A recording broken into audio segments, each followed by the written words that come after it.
Bienvenue dans Org Talk Show, une émission d'Or Média.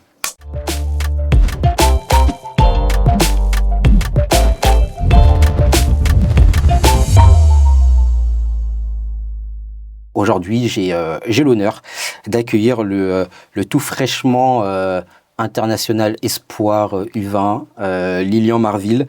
Alors, je ne sais pas si Lilian, on peut dire basketteur à Orléans ou ex-basketteur à Orléans. Basketteur Orléans. Basketteur à Orléans, ok. Basketteur orléanais. Basketteur orléanais. Bonjour Lilian. Bonjour. Comment ça va? Ça va bien et toi? Bah écoute, ça va très bien, merci. Merci d'avoir accepté mon invitation. Donc Lilian, tu as 20 ans, tu joues au poste de meneur, tu mesures 1m85. Tu as passé plusieurs saisons à Orléans, de la formation jusqu'au groupe pro. Que représentent ces années pour toi? C'est beaucoup de choses pour moi parce que c'est là où j'ai vraiment grandi en tant que basketteur. Donc j'ai vécu plusieurs choses, les années jeunes, comme j'ai pu découvrir du coup le monde pro. Et donc c'est vraiment ces années-là qui fait que j'ai cru que j'allais vraiment finir pro. Donc voilà. Et en plus Orléans c'est ma ville, donc Vous voilà. allez comprendre pourquoi j'ai hésité à l'annoncer basketteur orléanais ou pas. Vous allez comprendre pourquoi dans un instant. Quel a été le moment le plus marquant de ton passage à l'OLB? Le moment le plus marquant, j'aurais dit du coup un peu avant. Du coup c'est l'annonce que quand j'étais pris en centre de formation.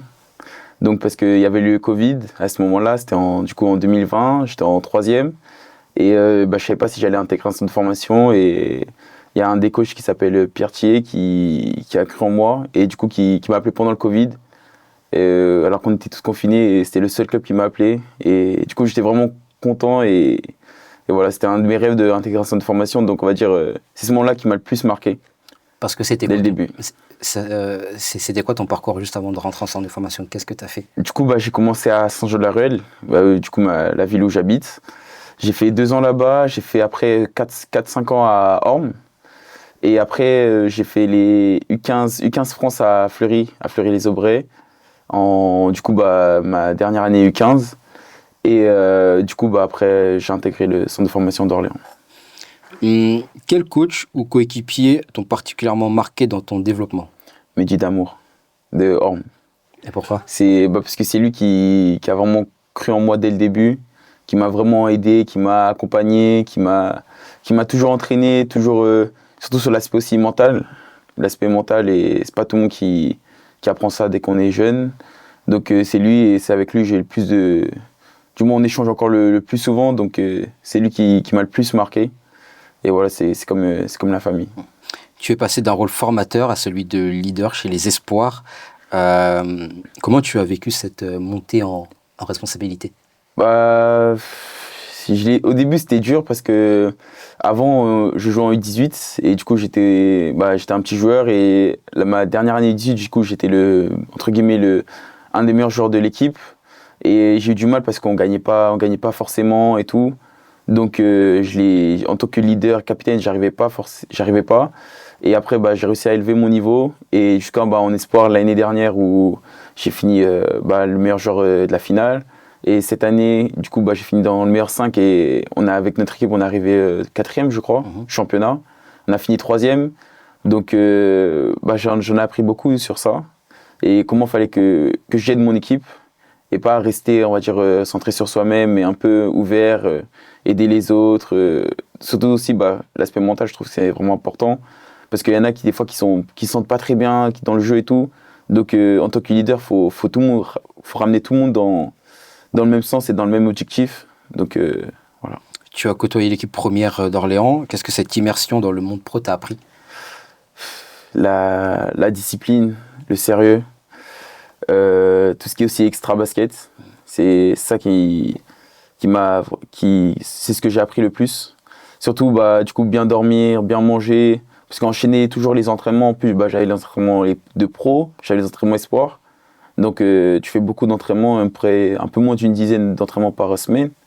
Donc, tu es obligé d'enchaîner, donc tu es obligé d'être vraiment sérieux et pas vriller sur d'autres choses, trop sortir, mal manger, des trucs comme ça. Donc, vraiment l'aspect discipline, sérieux, extra basket, c'est ce que j'ai appris le plus. Et c'était quoi justement une journée type de Lilian avant un match? Parce que si je ne me trompe pas, vous, quand vous jouez à Comet avec les espoirs, quand les pros jouaient aussi du coup après vous, par exemple, toi, tu pouvais rester Ouais, c'est ça. pour continuer avec les professionnels. Bah, une journée type, enfin, comment on va dire, je me lève le matin à 8 h avant un match. Si j'ai que le match espoir, du coup, je vais à 9 h, on a shooting le matin avec l'équipe. Mais si c'est avec les pros, du coup, on a shooting à 10 h. Du coup, on va dire, bah, par exemple, là, je te fais avec les pros, t'as 10 h, 11 h, t'as shooting, où tu revois des systèmes, tu te réactives et tout. Ensuite, après, bah, je rentre chez moi, je me fais à manger vers 12 h. Puis après, vers 13 h 30 jusqu'à un peu moins de 15 h, je fais une sieste. Et après, bah, je repars pour le match espoir qui est à 16 h 30. Du coup, bah, de 16 h 30 jusqu'à, on va dire, 18 h 15, bah, il y a le match. Et après, bah, si tu es avec les pros, bah, en fin de compte, bah, tu prends une petite douche, tu mets les vêtements du coup, du match des pros, et puis tu vas te réchauffer jusqu'à le match de 20 h. Est-ce que le fait de quitter Orléans, où tu as grandi sportivement et humainement, a été une décision difficile? Parce que, on va le rappeler, tu quittes donc cette année Orléans pour rejoindre la NCAA, donc la ligue universitaire américaine. Est-ce que ça a été un choix difficile? Comment tu as eu cette réflexion? En fin de compte, c'était pas forcément un choix très, très difficile parce que j'attendais déjà à ce moment-là de quitter Orléans depuis un moment quand même. Mais je voulais quand même finir avec Orléans ce que je devais finir. Du coup, en fin de compte, bah, ma formation, ce que je devais apprendre de tous les coachs de là-bas, bah, le monde pro aussi, je voulais vraiment vivre une année proche du monde pro, voir comment c'était et pas partir comme ça. Donc si là, j'aurais pas été avec les pros, je pense que j'aurais quand même fait une année en plus et après peut-être partir. Mais du coup, bah, après, c'est toujours été mon rêve d'aller aux États-Unis. Donc c'était un choix quand même assez facile, on va dire, parce que c'était un de mes objectifs aussi. Mais c'est vrai que là, je me dis, bah, je vais laisser un peu, bah, du coup, ma famille avec qui je suis tous les jours. Donc, bah, mon quotidien ici à Orléans, genre, bah, tout mon train de vie d'Orléans, genre, je vais le laisser. Et parce que bah, là, ça fait déjà 20 ans que bah, du coup, je suis à Orléans. Donc, ça va faire vraiment bizarre, mais bon, c'est une carrière, hein. Peut-être revenir après plus tard à Orléans. Donc, je m'en fais pas, mais voilà, c'est quand même, ouais, j'ai quand même réfléchi. J'ai quand même bien réfléchi. Donc, avant de parler de ton nouveau club, de ta nouvelle équipe, tu sors d'un bel Euro U20 avec une médaille de bronze à la clé. Qu'est-ce que tu retiens de cette aventure avec l'équipe de France? Et déjà, avant ça, qu'est-ce que ça te fait d'avoir été appelé, d'avoir disputé un championnat d'Europe avec l'équipe de France? Ah, c'était vraiment incroyable. C'était incroyable parce que c'est un truc que j'imaginais pas forcément. À part quand j'étais en U17 à Orléans, je me suis dit, bah, j'aimerais bien faire au moins les présélections équipe de France. Ça peut être soit en 5-5 ou en 3-3, mais du coup, j'en ai fait aucune. Donc, je me suis dit, bon, j'ai vu les gens passer. Je me suis dit, bon, c'est pas grave, j'oublie, j'ai d'autres choses, genre, j'ai un autre chemin. Et en fin de compte, bah, ce chemin d'équipe de France, bah, il est revenu comme ça au dernier moment, alors qu'il y avait déjà une présélection, une liste de présélection déjà faite, une liste élargie, que j'étais pas dedans. Et du coup, ils m'ont quand même appelé en dernier avec un autre gars. Et du coup, bah, j'étais appelé en dernier dans la présélection. Je pense que les coachs ne savaient pas que j'allais être pris. Mais du coup, bah, en fin de compte, bah, j'ai été pris, ils m'ont sélectionné. Et est-ce que tu avais préparé déjà tes vacances? Est-ce que tu étais déjà loin Bah, de base, bah, du coup, j'avais pensé à partir déjà aux États-Unis. Ok. Je voulais passer quand même permis ici mon permis avant de partir aux États-Unis. Bah, en plus, le jour où je voulais prévoir mes dates pour passer mes heures de conduite, bah, on m'a appelé directement pour aller en équipe de. Pas de bol. Ouais, voilà. Bah après, franchement, c'est pas grave, hein. Je préfère faire l'équipe de France que. Ah bah, j'imagine bien. Passer le permis autre. Le permis attendra. Voilà, c'est ça. Le permis attendra. Tu étais d'ailleurs aussi le 4e meilleur marqueur d'Espoir Pro B. Qu'est-ce qui a changé dans ton jeu cette saison avec Orléans? Bah, j'ai essayé de comprendre mon style de jeu. J'ai essayé de comprendre comment je jouais, quelles sont mes forces. On va dire, bah, moi, une de mes forces, c'est le tir à mi-distance, la création de tir. Du coup, toute l'année, j'ai essayé de me perfectionner en jouant en étant un peu tout seul le matin sur le terrain, en faisant des petits moves, des trucs, beaucoup de répétitions, voilà. Et du coup, j'ai compris quelles étaient mes forces. Donc, arrivé sur le terrain, je savais où me placer, quel mouvement qu'il fallait que je fasse et tout pour avoir le plus de chances de réussir mes tirs. Donc, en plus, du coup, cette année-là, j'ai eu des très bons pourcentages et je pense que c'est grâce à ça.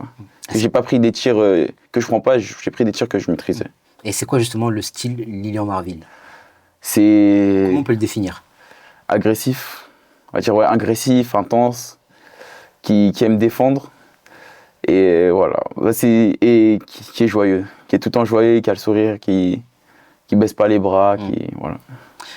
Pourquoi avoir choisi de partir en NCAA? Donc, pour celles et ceux qui ne savent pas, alors je l'ai évoqué en amont, mais c'est une association sportive américaine qui organise les programmes sportifs de nombreuses grandes écoles et universités aux États-Unis.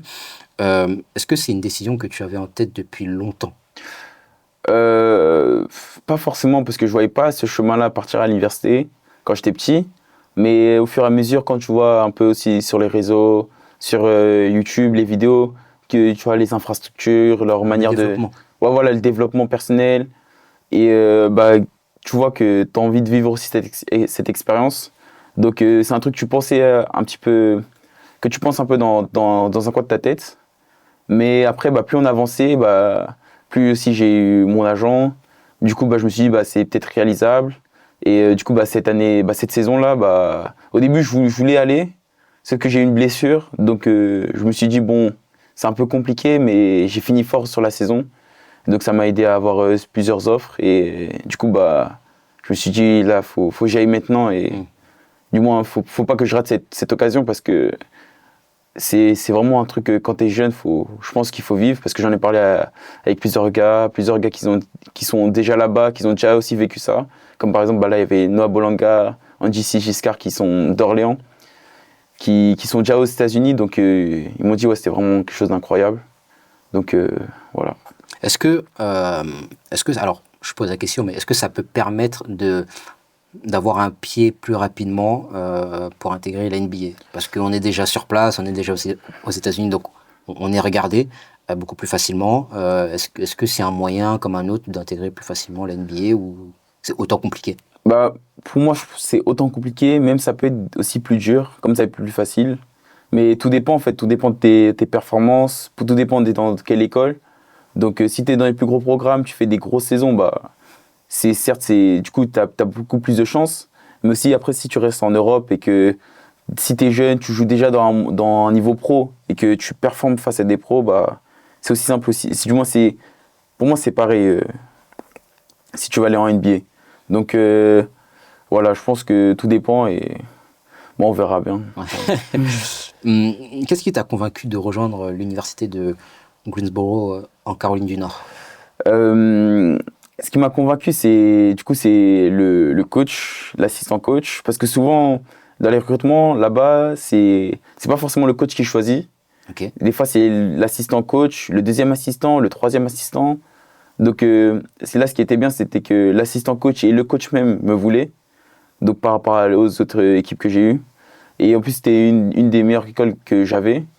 Donc c'est ce qui m'a convaincu. J'ai vu un peu leur infrastructure, leur manière de travailler, le coach, les joueurs qu'ils ont eu aussi, les profils de jeu. Comme le coach, là, il s'appelle Mike Jones. Lui, il a coaché pendant 3 ans Carrick Jones, qui joue, je crois, Partizan. Okay. Et le coach, il sait comment il l'a développé. Donc lui, il aimerait bien que j'ai un peu un développement un peu similaire dans ma manière de jouer, ma mentalité et tout. Donc c'est pour ça que j'ai choisi. Et il y avait qui comme autre école universitaire C'est des écoles pas très connues, mais j'en ai eu dans le Tennessee, dans l'Illinois. J'en ai eu dans le New Jersey aussi. Ok. Et voilà, ouais. J'ai eu quelques offres comme ça. J'ai eu des propositions, mais qui sont pas abouties, mais voilà. Est-ce que la ville compte pour toi? Est-ce que l'État compte pour toi ou c'est plus l'école? Ça peut être. Non, en vrai. Ouais, ça peut être au Texas, ça peut être à. Ouais, c'est ça. Ça peut être n'importe où. Ok. Ok. N'importe où, mais après c'est vrai que tu regardes quand même géographiquement comment ouais. c'est, si t'es dans le nord, dans le sud. Donc moi, ça va, genre, je suis un peu au milieu. Donc, En avion, Caroline du Nord, Paris, je combien de temps? crois il y a à peu près 8 heures. 8 heures. Ouais, 8 heures, 9 heures. Michigan, on a que 6 heures de décalage. Du moins que. Hmm. Donc ça va. Ça va. Ok. Donc du coup, tu vas arriver dans un tout autre contexte, donc à l'étranger, dans un nouveau système de jeu. Est-ce que tu as des attentes ou des appréhensions? J'aimerais voir vraiment l'intensité du jeu. L'intensité, voir comment, parce que j'ai beaucoup entendu que là-bas, le jeu américain, ça va très vite. Tu transis très vite, il y a moins de systèmes posés. Ils jouent beaucoup sur les premières intentions. Dès qu'il y a un petit espace, ils jouent. Donc, ouais, j'aimerais vraiment voir comment ça marche. Comment ça marche, ça. Et c'est un jeu que j'aimerais bien jouer aussi.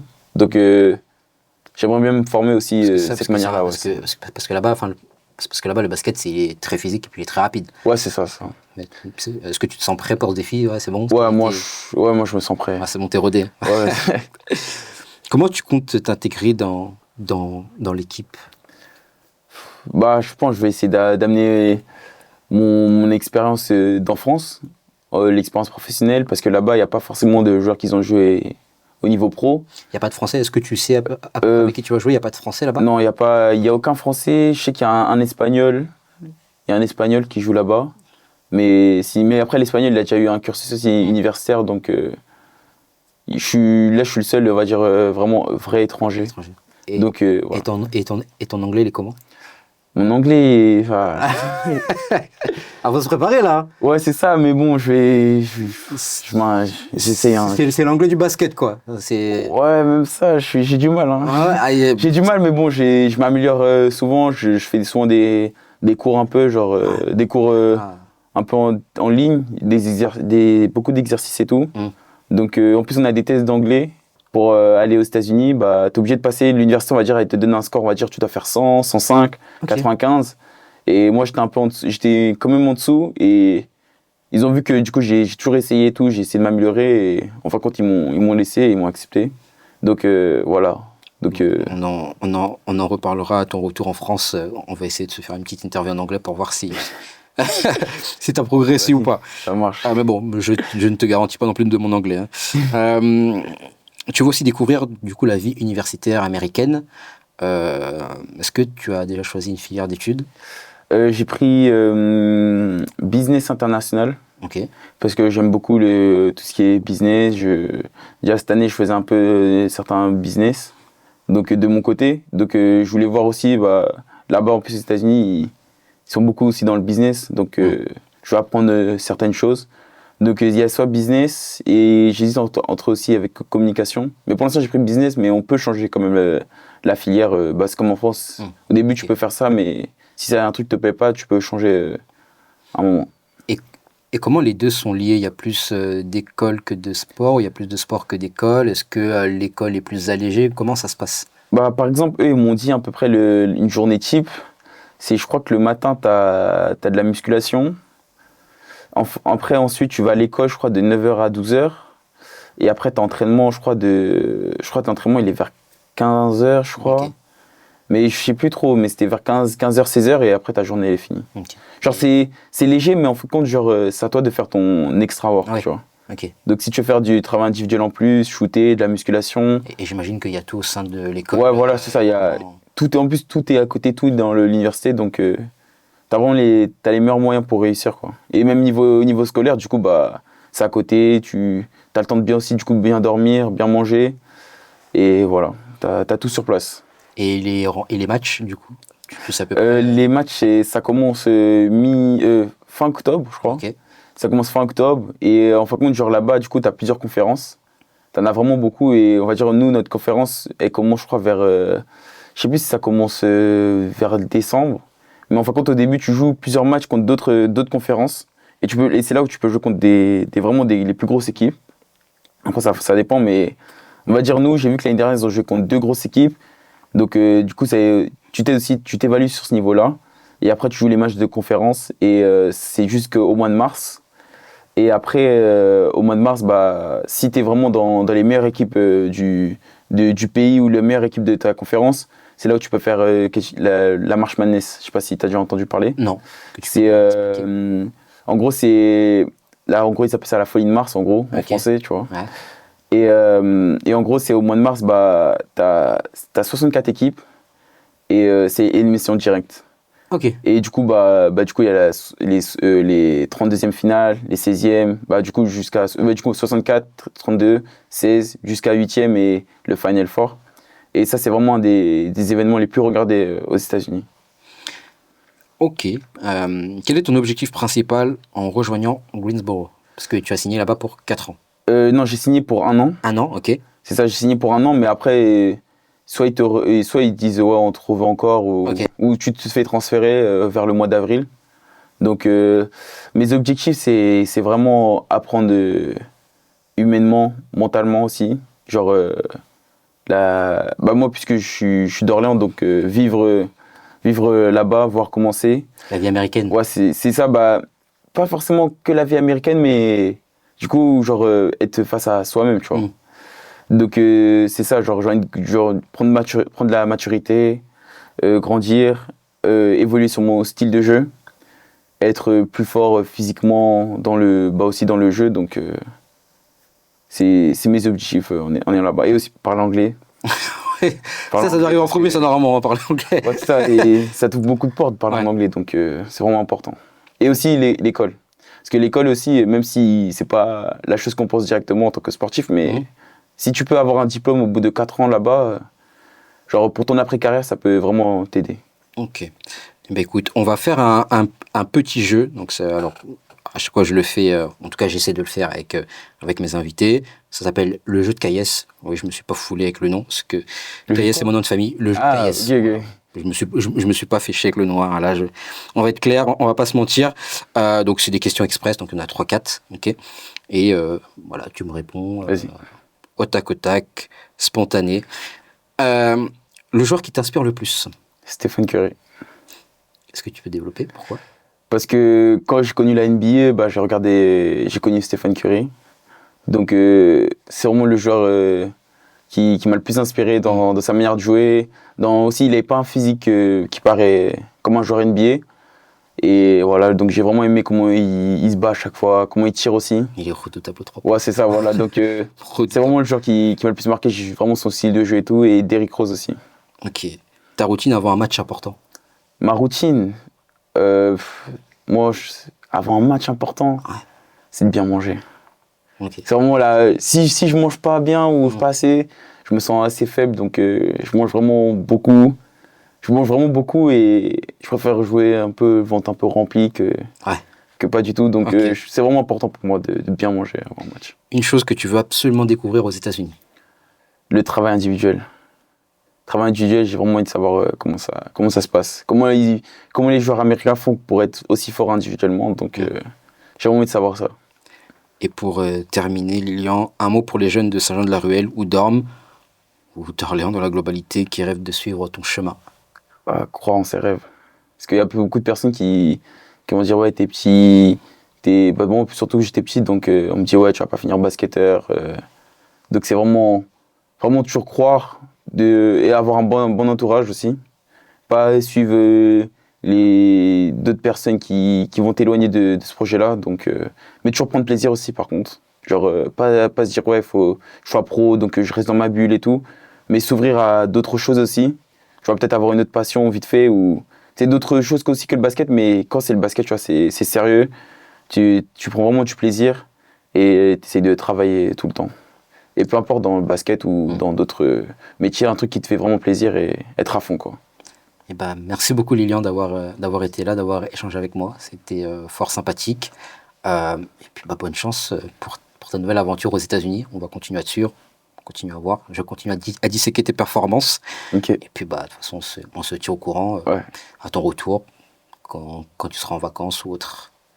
Merci à vous de nous avoir suivis dans Ork Talk Show et à bientôt pour un nouvel épisode.